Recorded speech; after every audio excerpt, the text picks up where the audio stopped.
Hi, my name is Alex Gutierrez, and today's topic is Catholicism a man-made religion? So, the short answer is no, and it's not a man-made religion, it's a God-made religion. And if that's all you got out of this talk, then that's actually enough. But if you want to know why, then here we go. But before that, why would you want to know why? Why would you want to know that Catholicism is not man-made? How would that ever come up, or why would that be important? Well, two reasons. One, it'll strengthen your faith to know this. And two, the way it might come up is maybe it has come up already in high school, maybe it'll come up in college, maybe later in work, maybe just down the line. And it'll come up in this way. It'll either be someone in your life is going to try to persuade you that what you believe is wrong, is false, is just a myth, a fairy tale. Or you might get this one, which is maybe more likely now, is you just won't hear anything. It'll be silence, indifference, like, oh, if that's what you believe, then that's cool. That's cool for you, and I can do what I want, you can do what you want, and we're all good. Or that just all religions are equal, all religions are 100% true, and everyone should be respected and loved, and then they're all 100% correct. And while, yes, we are called to love and respect everyone, we can't be 100% true about everything. If there's such a thing as absolute truth, then my truth cannot be different from your truth. It's not a preference. It's not like if I say, oh, I like pizza, and you say, I like ice cream. Well, those things could be true. But if you tell me, I believe the earth is flat, and I tell you, well, I believe the earth is a sphere, I can't just say, oh, well, whatever, like we're both 100% correct, and we should both respect our opinions and love each other. You can believe whatever you want, you have that freedom, but we won't be 100% correct. And so to understand this topic, we need to answer three questions. One, how do we explain all the other world religions? Two, why is Catholicism or Christianity different from all the rest? And three, for those of us that are in the Catholic faith, what does that mean for us? So question number one, how do we explain all other religions? How can we account for that if there is absolute truth? So if we think of absolute truth as a circle, then the circle has 360 degrees. And now, this is coming from Archbishop Fulton, Sheen, who was around 50 years ago. He was on TV. You can look up some videos on YouTube if you want. But basically, what he'll say is like, okay, say you decided to create your own religion today, and you say, oh, my only rule is going to be, well, I think we should just be nice to each other. That's my philosophy for life. That's it. Well, that's not bad. That has some good in it. So that could be like 10 degrees. And so the important thing to keep in mind for all of this is that everything that is in the world that is good came from God. Everything that is not, that is wrong, that is faulty, that is erroneous, comes from us. Because we're broken, we're imperfect, and we can't be expected to know everything and to do all things. So this has some good, so we recognize that. And then maybe you have other religions, like, I don't know, you have Confucianism, or you have Hinduism, or you have Islam. Maybe Judaism is at 180 degrees, right in the half. Maybe you have over here some of the Christian religions. You have Protestants, but they're missing some of they don't accept the sacraments or blah blah blah. And then the fullness of the truth, 360, would be Catholics. It's not the best handwriting, but we're Catholics. So does that mean that you know 100% of it? No, it just means you have access to all of it. And so we'll get into this in a sec. So 4 examples of this. How do you approach all this? Are you gonna go up to someone and say, like, if you believe this, oh, hey bro, like, do you know you're only like 65 degrees correct about the world, and like your worldview is kind of screwed? Like, is that what you're gonna tell him? Or are you gonna, you're supposed to see the good in everyone and in everything.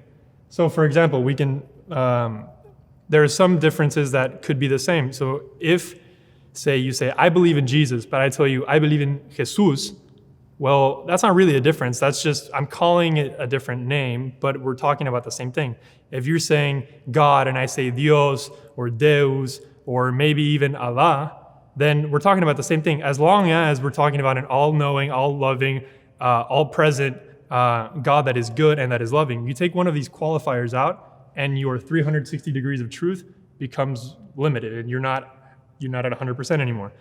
But let's see. So you're not going to say, oh, you're not going to start with every other religion and tell them, hey, well, you're wrong and I'm right, and start a war. What you're going to do is treat everyone with love and recognize the good in everything. So for example, you look at Muslims and Islam, and they have the period of Ramadan, and they fast and pray. We know that fasting and prayer is good for our soul, getting rid of worldly possessions and just praying and giving that to God. They go through this for a month, and they don't, they eat in the morning, and I think it's the whole day that they can't eat, and they even water, maybe they can't have it. And they're so strict about it, and they get through it, and it's like, wow, like whenever we go through Lent, how difficult is it for us to just give up a piece of chocolate or whatever it is, or just to commit to our goal? So it's admirable, and we can look up to that. And what about Buddhists? I don't know, we can say they believe in reincarnation, and it's kind of weird. Well, actually, they don't really believe in reincarnation. They believe that there is that cycle, but they actually want to get out of that cycle and enter this thing called nirvana, or another term. And this term is very close to a description of heaven, to what that would look like. So they're using a different word. They're in India. They're coming from different places in the world, but they're trying to get to God. Another example would be Protestants. They might not accept the sacraments. They might not know about them. But if you talk to anyone who's Christian and not Catholic, how well do they know their Bible? They know their Bible super well. They can quote scripture. They know they have their favorite Bible verses. And that's something that we can look up to and take the good from that. So the way I see it is we have 360 degrees of truth, but we're not using it all. We don't even have it's too much. I see it kind of like a gym. Essentially, we have this huge gym. We have all this equipment, but we're not really working out.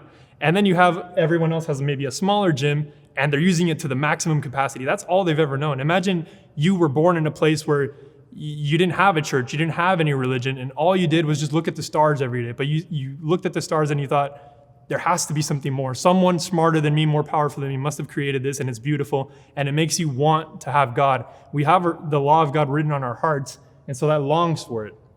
And so, find the good in everyone. So, question number 2. Why is Catholicism and Christianity different from other religions? And why is that the fullness of truth? So, you have man, humans, humanity, and you have God. And in all other religions, man goes up to God. So man is trying to contemplate, meditate, maybe self-deprive themselves, pray, fast, maybe journal, maybe look to the stars. They're trying to make sense of everything. They're asking themselves questions, coming up with rules, and they're trying to get to God. What happens with Catholicism? God came down to man. We are weak. We cannot understand and create all of this for ourselves, and God knew that. And so God made himself human, came down to us, became one of us, showed us how to live, and he didn't say, oh, when you live the way I've told you, you will find this concept called truth. He said, I am the truth. I am the way. I am the life.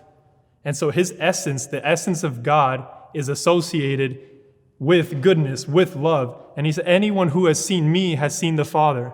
And so it's a completely different dynamic, and this is how we know that Christianity is different. Now, if you wanted to run some tests, then you could. So let's say you're going to choose a new religion. You don't subscribe to any of them. Line them all up and run a test, and your test would be, okay, you believe in this God, you believe in this God, you believe your God is like this. Okay, what did your God do? What did your God, how many miracles, or did your God perform any miracles? Who can step out of that line? Step forward. Only one religion can do it, and that's Christianity. That's Jesus. Jesus healed the blind. He cured the sick. He raised the dead, and then he raised himself. All of this would be pointless if Jesus had just said he was God and then been killed. He would have been a really nice guy that lived 2,000 years ago, but we wouldn't be talking about it now. He wouldn't have been God, but he resurrected, and so he is God. Another test would be, well, if God was going to come down to man, well, the least that he could do was tell us about it. How do we know that he was coming? Did anyone know you were coming, when you would come, what to look for? How do we know it's you? Well, yeah, the whole Old Testament, Ezekiel, Zechariah, Isaiah, everyone who wrote about it, all these prophets. What is a prophet? Like Harry Potter, like Lord of the Rings, whatever. There's a prophecy to be fulfilled. It's written, and it's like, this will happen. Where? He's going to be born of a virgin. He's going to be born in Bethlehem. He's going to ride on a donkey into Jerusalem. He's going to fulfill all of these prophecies. Jesus came, and it's like he had a checklist of like things to say, what to do, because that's how he had to do it. That's why he said it is finished. And he fulfilled all the prophecy. In Passover, which is for Judaism, they were celebrating the same thing. And while Jesus was doing it that time, he said, today this prophecy is fulfilled. And that's what he instituted the Eucharist. So does that mean that all other religions, churches are man-made? Well, I don't know. Let's look at it. So Calvinists, where do they come from? Calvin. Lutherans, Martin Luther. Buddhists, Buddha. Catholic Christians, Christ. They come from God. We didn't create all this set of rules and tradition, and that's a lot of kneeling and praying and 2,000 years of enduring for nothing. Like for a false religion, why would we do that to ourselves? It doesn't make any sense. So it's definitely true. And so you have two remaining ones that you could say, oh, what about Islam? What about Judaism? Okay. Islam, Judaism, and Christianity, they all come from Abraham. They're called Abrahamic religions sometimes. So Islam, there was a whole, you remember Isaac, and he had to be sacrificed and all that. Well, Abraham was told, you'll be a father of all nations. And he got tired of waiting for a little, his wife was getting older. He was getting older. He's like, well, maybe it's past. How am I going to have kids? How am I going to be a father of all nations? And well, he had relations with with the servant that he had. And he said, oh, maybe this is what God meant. And it was kind of like a sin and a mistake in his acting. And he had a son called Ishmael. And Ishmael, from there, that's where all of Islam came from. Then you had Muhammad and the Prophet, but all of Arabia, like Aladdin and Arabian Nights and all that, all of Arabia, all of that area came from Ishmael. And they trace it back to Ishmael, and Ishmael traces it back to Abraham, and Abraham traces it back to God. Okay, lastly, what about Judaism? Well, Judaism also comes from God. Judaism is not man-made. And so how can that be? How can there be that and Christianity? Well, easy. Judaism is just Catholicism without the Messiah. Catholicism is Judaism with the Messiah. All the prophets wrote about him, all this, but they failed to recognize their own Messiah.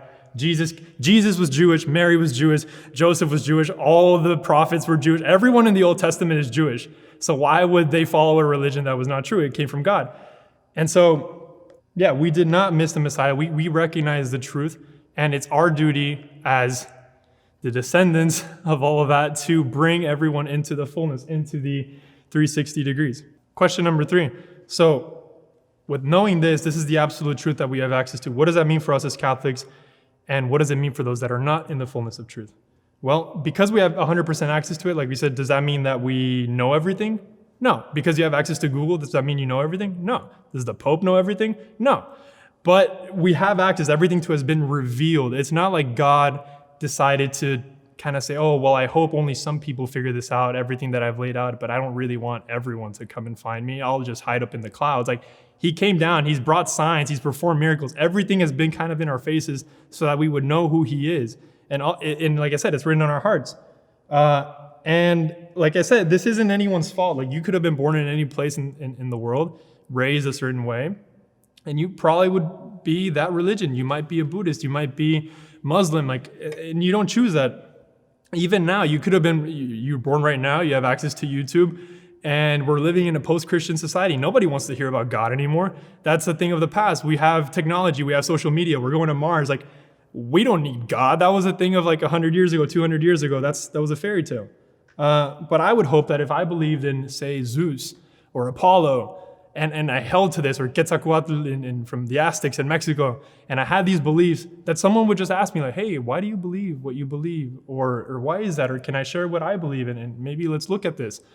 And I would hope that someone would guide me to the truth and not live in a world that is flat or in a faulty world. So to do this very quickly, so picture a house, and this is coming from Matt Fradd. I didn't make this up. I don't know where he got it from. But let's picture this. So you have a mansion, you have a house. On the first level, you have theists. So these are people who believe in a God. Which God? We don't know. Second level, we have Christians. Third level, we have Catholics. And on the lawn, well, I'll talk about that. So if you're theists are anyone who believes in a God. There is one God. I don't know which God. I don't know what qualities he has, but I know that's true. Christians are anyone who accepts Jesus Christ as God, but they don't believe in the sacraments. They don't believe that he's really present in the Eucharist. They don't believe that Mary is the mother of God. They don't believe in the saints. They don't believe in all these different things. So they're kind of missing a step here. And so if you're here in the fullness of faith, you can't just be like, hey, I'm in the mansion, and like, hey, you don't know anything. Your goal should try to be, it's written on your baptism certificate. You're supposed to be a prophet, and being a prophet means to try to get, to speak the good news. Gospel means good news. You want to preach that.